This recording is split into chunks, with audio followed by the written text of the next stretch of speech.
What up, everybody? Welcome back to another episode of the Andy Storch Show. I am your host, Andy Storch, and this is a show where we can come together to starve our fears, to follow our dreams, and to pursue fulfilling our true potential.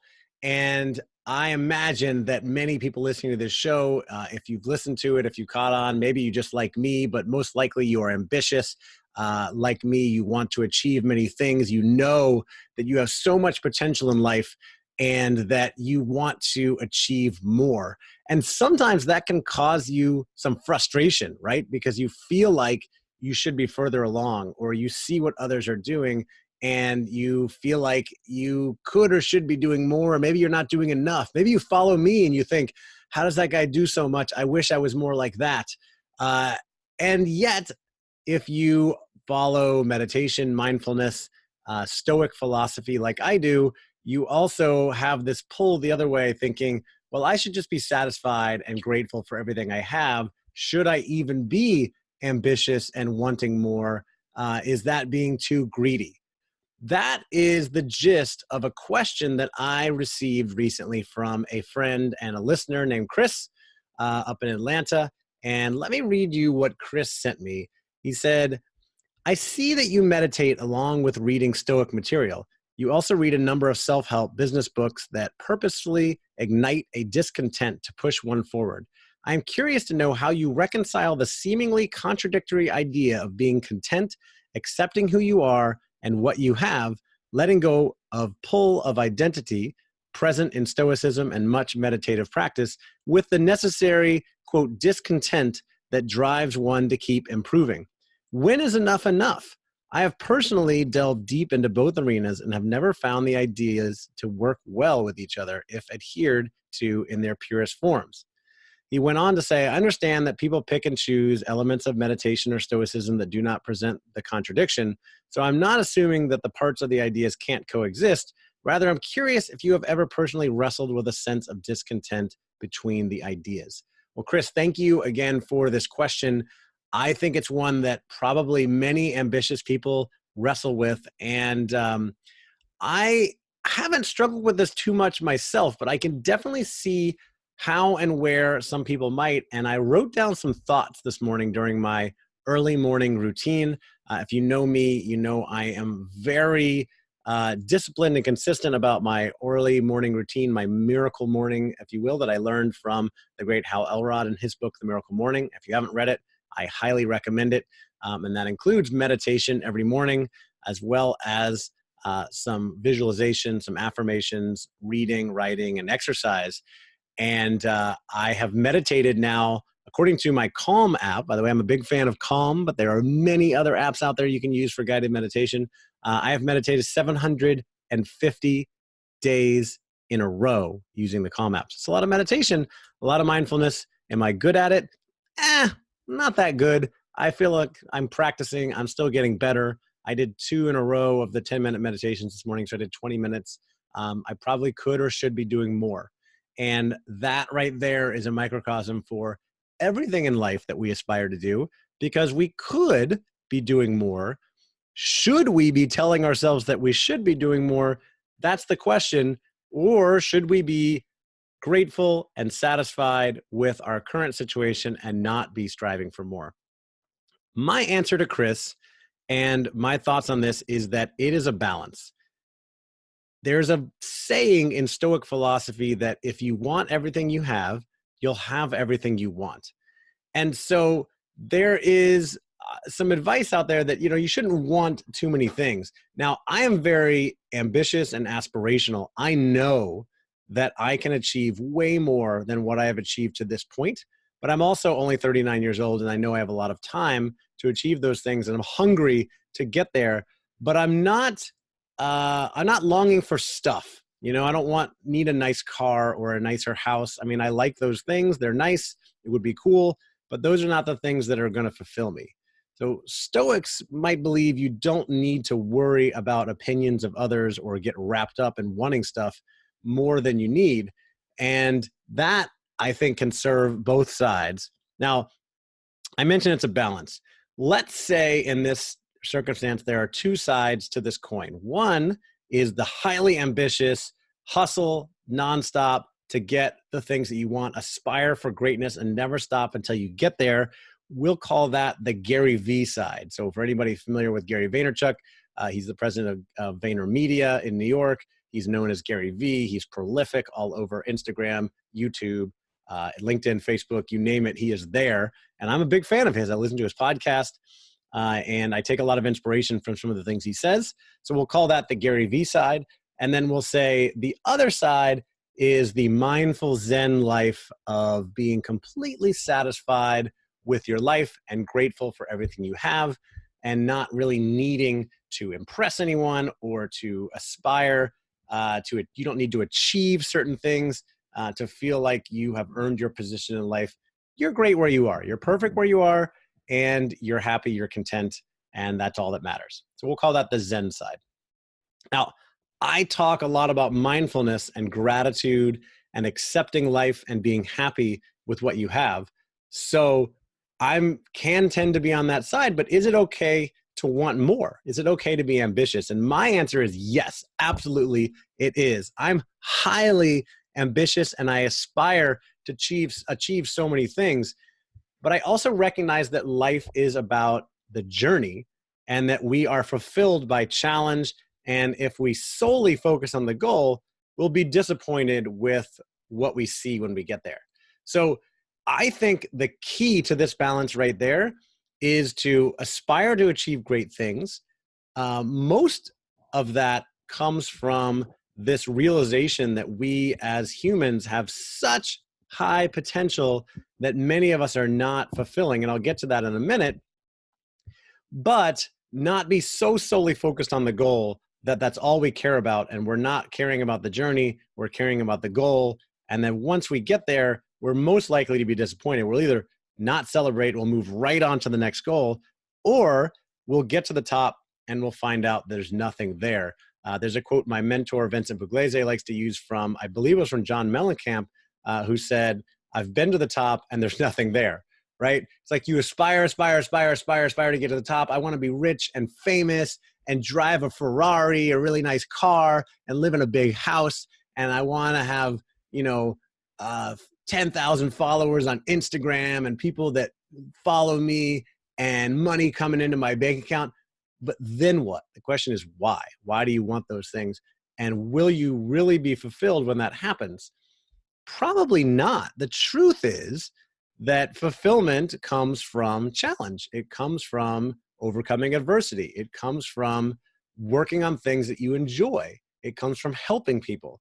It comes from not just achieving those goals, but it comes from work. That's why people identify with the work they do. Now, a lot of people hate their jobs and they're not very fulfilled. They still identify with it, but when people do love their jobs, they're really filled up. They're really fulfilled. It's why so many people will keep working long after retirement age, even if they have plenty of money, because that work will often be fulfilling for them. It gives them identity. It gives them purpose. So it's okay to be ambitious.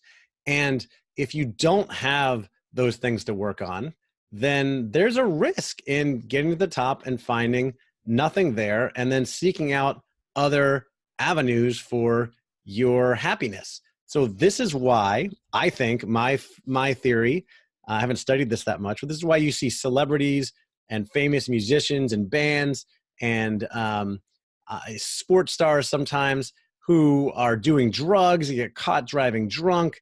They are doing seemingly stupid things. When you look at it, you're like, why would you do that? Why would you ruin your life and your career? You have everything going for you. You're making so much money. You're famous. People love you. Why would you do those things? It's because they get to the top and there's nothing else there. They don't have anything else to achieve.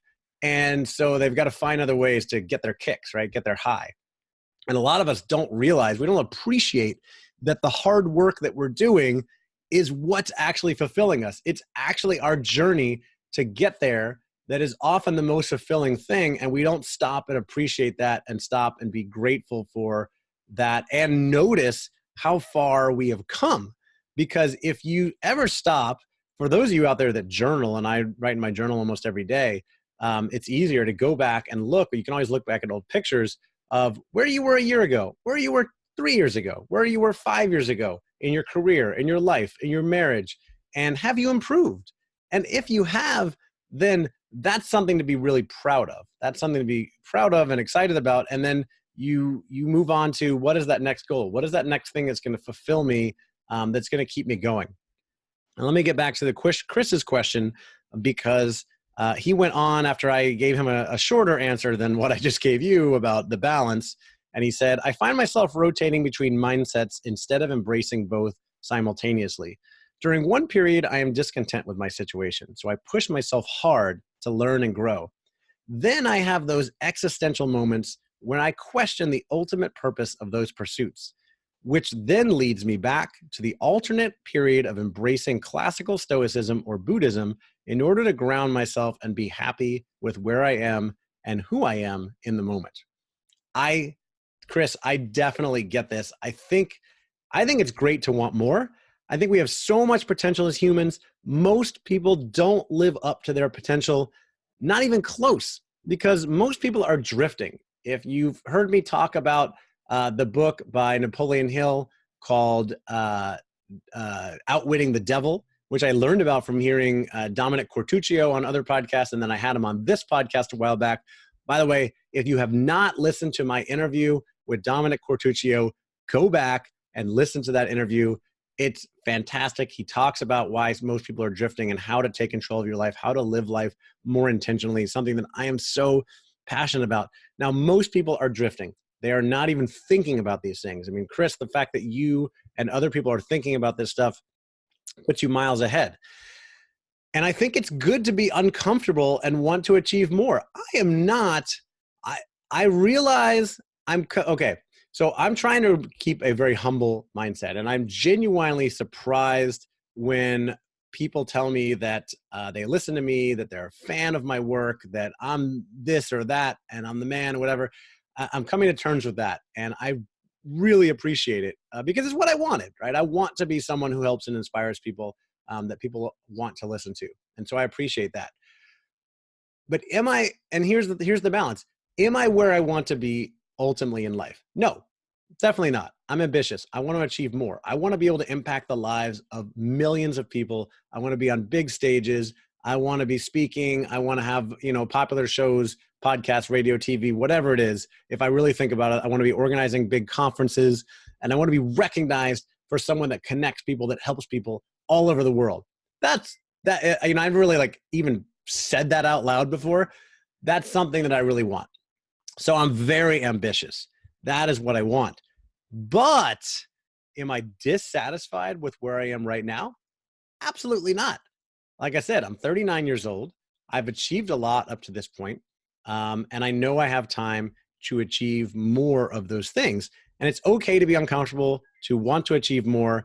The problem or trap is when we start comparing ourselves to others. We're thinking that we should be in a different place.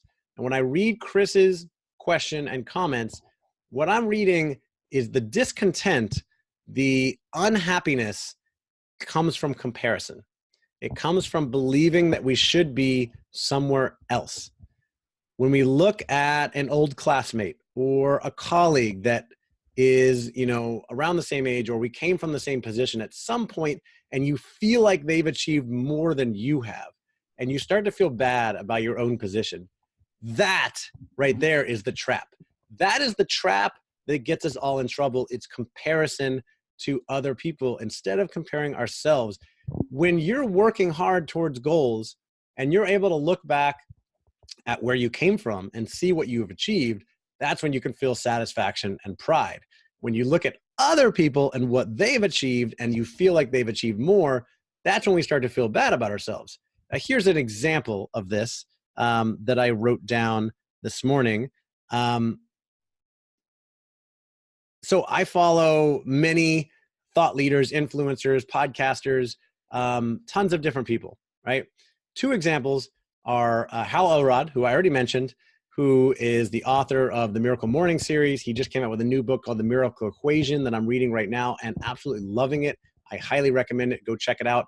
I'm a big fan of Hal's and his work, and he has accomplished so much.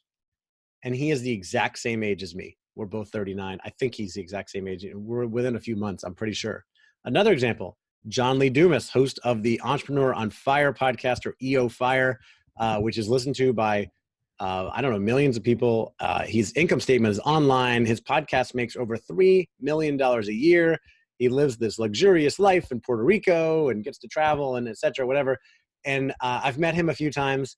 He is also the exact same age as me. I think he's 2 months older than me or something like that, or 1 month older than me. We're the exact same age. It's so easy for me to look at them, or it would be so easy, and I've done this in the past, and be like, wow, we're the same age. This guy, Hal, has sold millions of copies of a book and impacted millions of lives. This guy over here is making $3 million a year from a podcast. I'm not doing either of those things. What the hell is wrong with me, right? Should I feel bad that I haven't achieved what they have in our first 39 years? Or can I learn and be inspired by both of them? Aspire to be more like them in some ways, and yet still live my life and do things my way. Because you see, we all have different backgrounds, different experiences, different parents, different spouses, different kids, different cities, different living situations, different financial situations, different influences in our lives. And I want you to know this, if you're listening right now, that you are exactly where you need to be right now. Every success and failure you have made in life has been part of your journey to get to this point. Every success and failure you've had up to this point has been part of your journey to get to this point. It's something that you needed. And that means you can draw lessons from everything you've done and make changes and improve your life. But it doesn't mean that you get to worry about other things, what other people are doing. The best thing you can do is take inspiration from them, learn from their successes and failures. We cannot get caught up comparing ourselves with others or regretting the decisions we made in life. Have we all made dumb decisions? Yes, I have. I often have looked back and thought that I wasted most of my 20s because I was working jobs that I didn't really care about. I was going out and partying and drinking a lot with my friends. I wasn't reading or studying or learning. I didn't know anything about personal growth. So I wasn't doing a lot of things that I'm doing now. Was that a waste, or is that part of my journey? And if you're someone who tends to regret some of the bad decisions you made or the way you lived your life in the past, maybe you've made some really bad decisions. Maybe you've had breakups, or you've hurt people, or you've effed up and gotten fired from a job, or you've missed business opportunities, whatever it is there any point in regretting those things? Is there any point? No, there's no point in regretting the mistakes you made in the past. And there's no point in getting upset about the things that have happened to you. Now, for instance, my friend Chris, who sent that question in, I happen to know that he recently got laid off. And so he's probably at a point of introspection where he's wondering where he's going with his life. And it's easy for someone in that situation to get angry at their past employer, or angry at themselves for maybe doing some things that didn't set themselves up to keep that job. Maybe he made a mistake along the way and pissed his boss off. I don't know. I'm not talking about him specifically anymore. But we can always look back and go, oh, did I screw that up? Did I make those mistakes? I really wish I hadn't acted that way. I wish I would have talked to that person. I wish I would have invested in this business opportunity. Those are Gary Vee, going back to the Gary Vee side of things. He's very big on own your losses, move on, don't worry about them. They're your L's, he calls them. He owns his. He always talks about how he had an opportunity to invest in Uber early on and he passed, and that investment now would be worth billions of dollars. And he owns it, right? He's like, that's my L, that's my miss, whatever. I made the right decisions for me at the time, and I learned from that and I move on. And no one can give him a hard time about that because he already owns it. So what I'm trying to say is that there will be many opportunities to compare yourself to others. There will be many opportunities to make mistakes and have regrets in life. But there's really no point in doing those things. That if you focus on yourself, you focus on your goals and what you need to do to achieve them, and then take the time to look back at what you've accomplished, on where you've been, where you've come from, how far you've come, the changes you've made, and what changes you still want to make.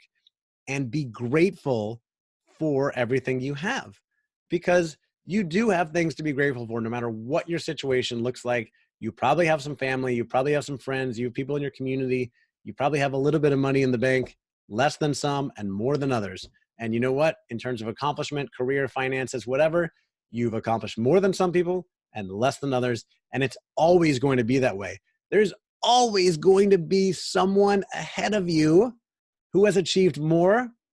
And there's always going to be someone behind you who has achieved less. I was just interviewing this really successful speaker and coach, Whitney Johnson, the other day for my other podcast, The Talent Development Hot Seat. And we were talking about this because she said that she had done some work with Marshall Goldsmith, who's a very famous executive coach, and that he now does, limited coaching for people, but he charges like $100,000 or something like that. That sounded just really expensive. And it's crazy because I know a lot of aspiring coaches out there who would be happy to coach you for $500 a month, right?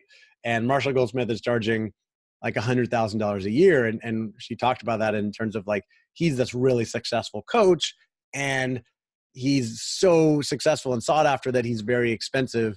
And so he's farther ahead than all these other coaches, right? So many coaches could look at him and be like, well, I wish I was Marshall Goldsmith. I wish I could be like him, or they could take inspiration from him. Here's the thing. He's not even the furthest along, because my response to that was, oh, that's cool. I'm a big fan of Tony Robbins, and I heard that if you want to work with him, you have to pay him $1 million a year plus a percentage of the profits in your business because he's going to help you grow your business.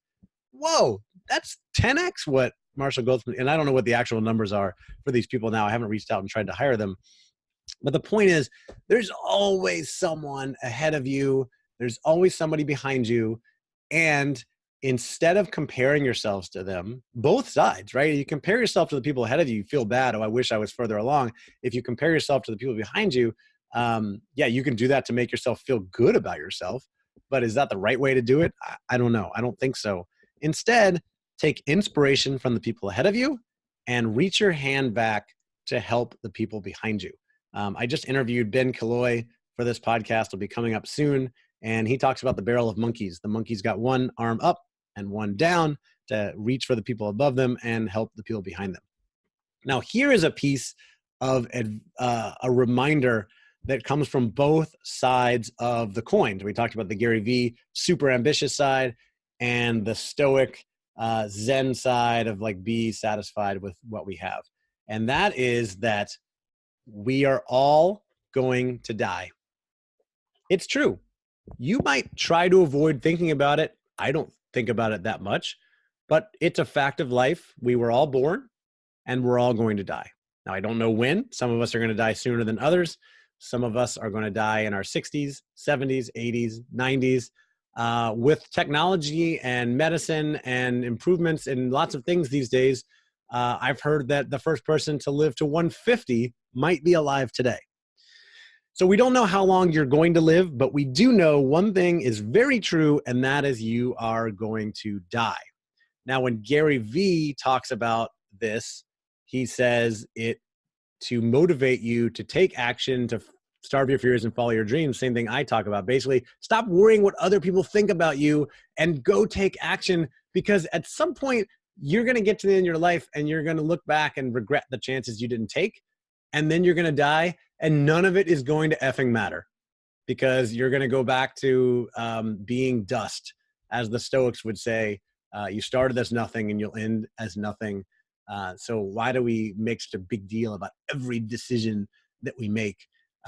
It's, we're all going to be dust at the end of the day. Sooner. So stop worrying about what others think about you. That's the thing Gary Vee would talk about a lot, and take that chance. And here's the question I once got from a friend. He asked, would you be satisfied if you died right now? Or if you died right now, would you be satisfied with your life? And I was thinking about this again this morning. It's been a couple of years since I got that question. And I think I'd be disappointed because, well, first of all, if I died right now, would I get the luxury of being satisfied, dissatisfied, or disappointed? Not really, because I'd be dead, right? And of course, there are different beliefs about what happens after that. I'm not a very religious person, so I don't necessarily believe I would be looking down from heaven and thinking about this, but I don't know. I don't know what happens. But I can tell you one thing. Here's my reaction. I would be disappointed because, most importantly, I want to see my children grow up. I want to see what they become. I mean, when I start thinking about my children and the things they're learning and doing and what they could become, it almost brings tears to my eyes just thinking about that. And so I really want to see what happens. I mean, they're my life, they're my everything. And I also feel like I've been living life full out with no regrets. And because of that, I mean, there's a lot of things I want to achieve, but I've been living life full out with no regrets. So because of that, I think I'd be satisfied. And I told my friend this a couple of years ago. I said, yeah, I would be satisfied with what I've achieved to this point. And that actually made him angry. He felt like I shouldn't be satisfied. And that I'm not being ambitious enough. And so there's the contradictory, right, between the one super ambitious side and the stoic philosophy of, be satisfied and grateful with what I have in life, that I'm perfect the way I am, and I have everything that I need to get to where I am. Now, that guy doesn't have children. He lives a little bit different lifestyle than me. He's highly ambitious. And so it's a little bit different, right? Everybody is different. You get to live your life however you want. But I can tell you this, that if you spend too much time thinking about the future and not enjoying the present, you risk missing the present. You risk missing the journey. You risk missing everything that has happened. And the flip side is if you spend too much time being so present and grateful for everything that you have now. And I have a friend like this, my friend Ken in my mastermind group. He's such a happy guy. He's got 5 kids. He doesn't have that much money, and yet he loves his life. I mean, I love his outlook, but his trap is he gets too caught up in the present moment and doesn't think big enough about the future and what he could achieve and make a plan of action of how to go out, because he does want to achieve more. He has dreams, but dreams without a plan are just dreams. They're really nothing else, and they're never going to happen unless you make a plan and start taking action. On that note, I want to read to you the passage from today's Daily Stoic. Now, I've been talking a lot about Stoic philosophy. If you're not familiar with this, the Stoics are, essentially Greek, Roman philosophers from long ago who wrote down their thoughts on philosophy and this idea of Stoicism. And there's a great book that I read every day called The Daily Stoic by Ryan Holiday. And Ryan has taken the time to organize quotes, one for each day, and then give an explanation of those.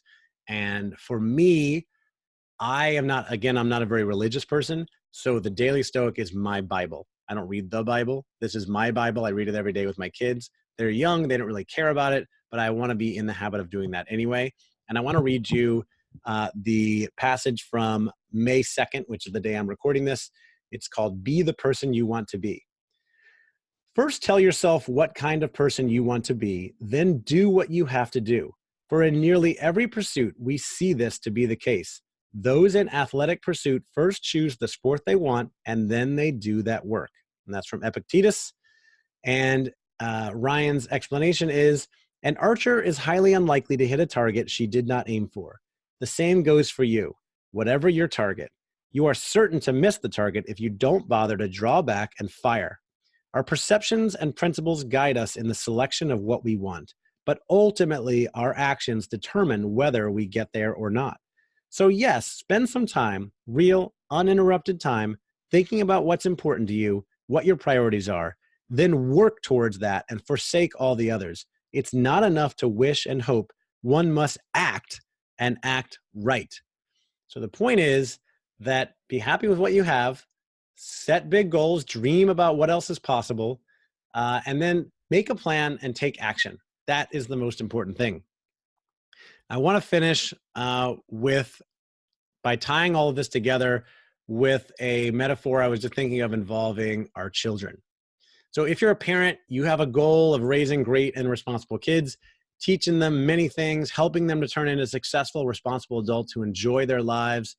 And that's a big goal. You want your kids to grow up to be successful, responsible, healthy, not get caught up in gangs or drugs, or have a teen pregnancy, avoid all these bad things, and be really successful in whatever that is to them or whatever that is to you.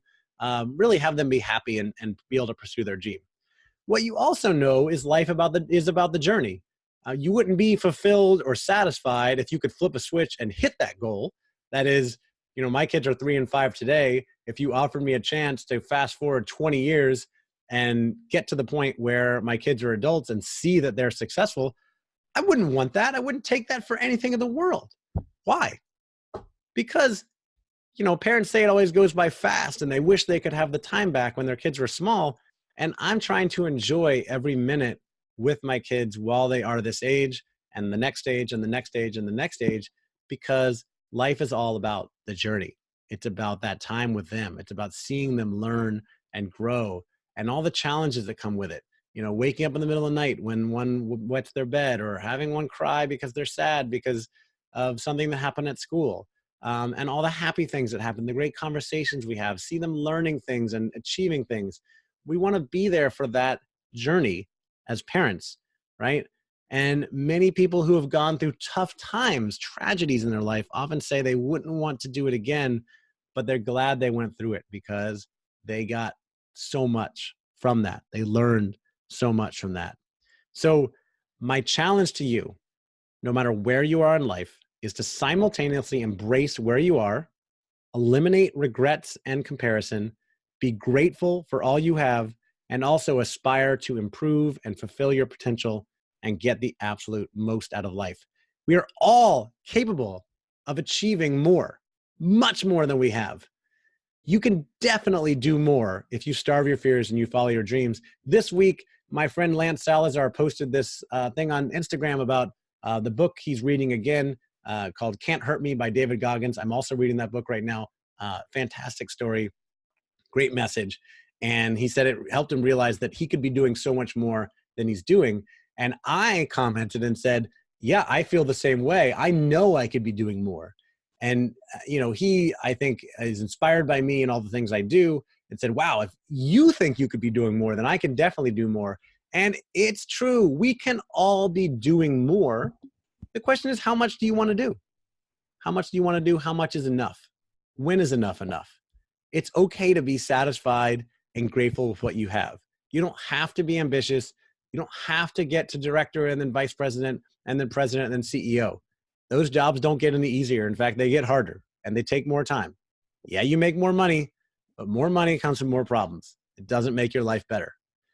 But if you have big goals and you know why you want to achieve those, put a plan in place, go out and take action. Realize that life is about the journey. I know I am very grateful for my life, for everything I've achieved, for all of you, for you listening today, for my friends, and of course, for my family. I aspire to achieve so many more things than I've already achieved, and yet I'm so proud of what I've achieved up to this point. I'm so grateful for everything that I have. I am not worried at all about comparing myself to others because I know that's pointless. Now, let me finish with a quick update. If you didn't see my posts on Facebook, Instagram, LinkedIn, yeah, I'm posting everywhere. I'm being prolific. This week is the 2-year anniversary of this show, which started out as the Entrepreneur Hot Seat and then morphed into the Andy Storch Show. We have had over 70,000 downloads, and this show has done so much for me. I hope it's done some things for you as well. I also started the Talent Development Hot Seat, my other podcast, 1 year ago, and that has been amazing for my life and for my business. Both have increased my network, increased my confidence, increased my awareness, and I've become so much more connected, networked, grateful, educated. It's a million things that it's done for me, and I'm so grateful. I am hosting a conference later this year called the Talent Development Think Tank in November, and that has all come from everything I've built, come from that talent podcast. And as you can see, I'm doing a lot of things, and I aspire to achieve more. And I truly believe I'm really just warming up. This is only the beginning. And if you have that philosophy, right, for yourselves as well, no matter how old you are, even if you're listening to this and you're 75 years old, you know you still have some time left. What if you thought of it as day one? Jeff Bezos always says that it's day one at Amazon. He's just beginning, because the second you think it's day two, you're getting complacent. So what if you just think of it as, yeah, I've achieved a lot. I'm really, really happy with where I am. I know everything I've done up to this point has been part of my journey, and I'm grateful for the wins and the losses, and I'm glad to be where I am right now, and I know I can achieve more. It's day one. Here's my plan, and here's what I'm going to go out and do, and here's how I'm going to do it, and here are the people that I'm going to surround myself with. Here are the people that are going to inspire me. I hope this message inspires you. I hope that you will go out and set big goals and take some action, and also be grateful for everything along the way. And I hope you share that with me. Post somewhere, send me a message, let me know. I appreciate you listening, and I hope you have an awesome week. Cheers.